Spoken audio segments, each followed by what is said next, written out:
54 years of running the largest countries in the world, the range of the party's policies has been wider than any other country in recent memory. From radical land collectivization to the Great Leap Forward, then privatization of farmland, then the Cultural Revolution, then Deng Xiaoping's market reform. Deng's successor Jiang Zemin took the giant political step of opening up party membership to private business people, something unimaginable during Mao's rule. So the party self-corrects in rather dramatic fashions.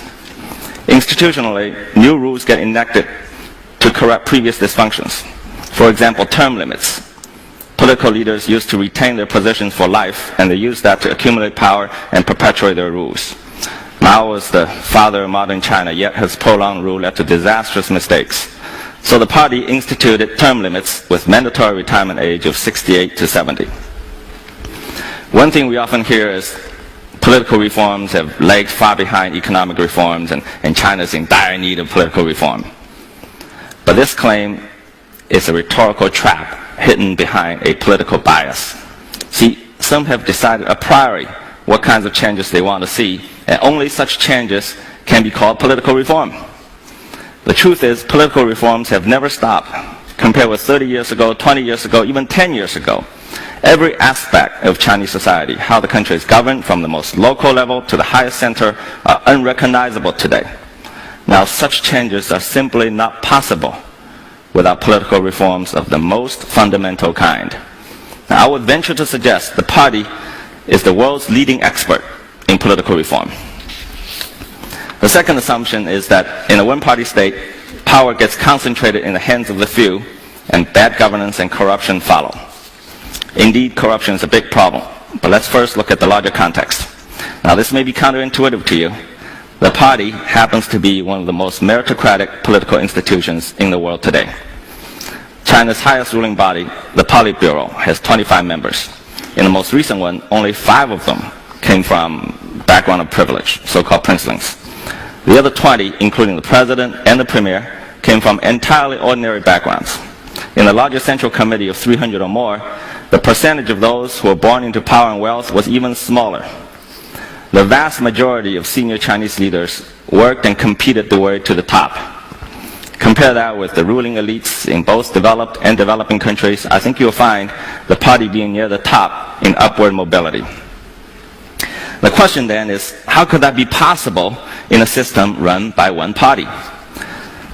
Now we come to a powerful political institution, little known to Westerners, the party's organization department. The department functions like a giant human resource engine that will be the envy of even some of the most successful corporations.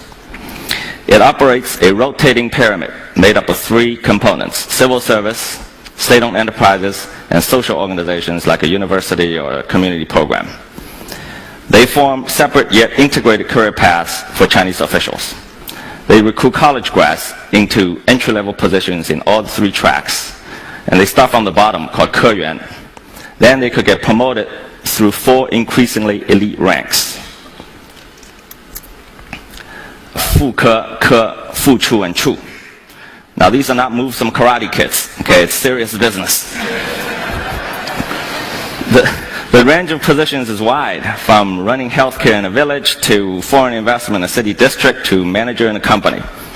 Once a year, the department reviews their performance. They interview their superiors, their peers, their subordinates. They vet their personal conducts. They conduct public opinion surveys. Then they promote the winners. Throughout their careers, these cadres can move through and out of all 3 tracks. Over time, the good ones move beyond the 4 base levels to the Fu Ju and Ju levels. There, they enter high officialdom.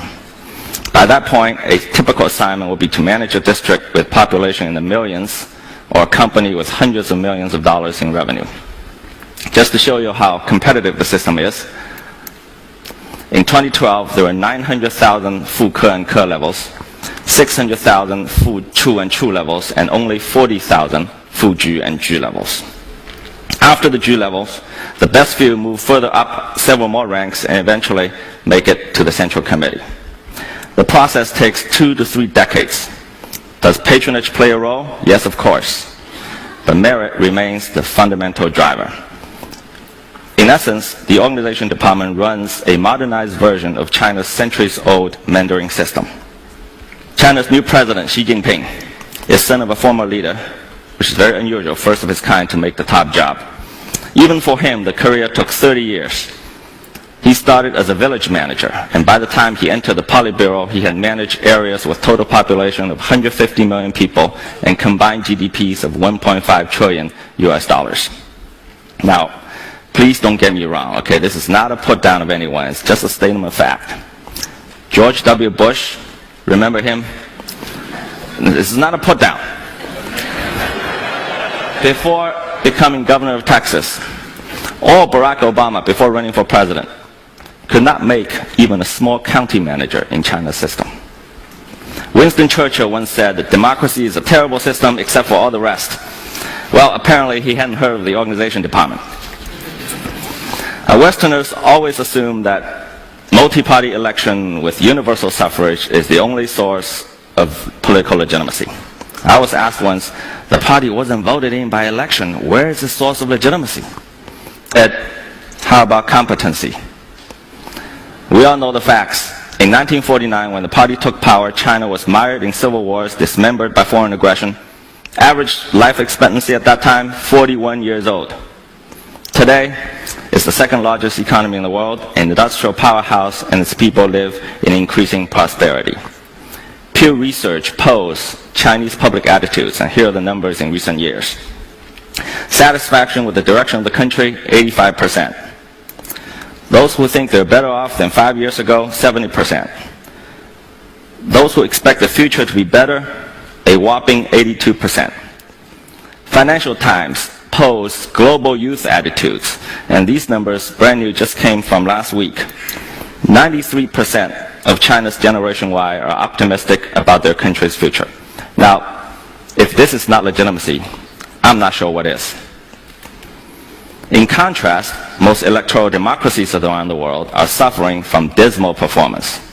I don't need to elaborate for this audience how dysfunctional it is from Washington to European capitals. With a few exceptions, the vast number of developing countries that have adopted electoral regimes are still suffering from poverty and civil strife. Governments get elected, and then they fall below 50% approval in a few months and stay there and get worse until the next election. Democracy is becoming a perpetual cycle of elect and regret. At this rate, I'm afraid it is democracy, not China's one-party system, that is in danger of losing legitimacy. Now, I don't want to create the misimpression that China is hunky-dory on way to some kind of superpowerdom.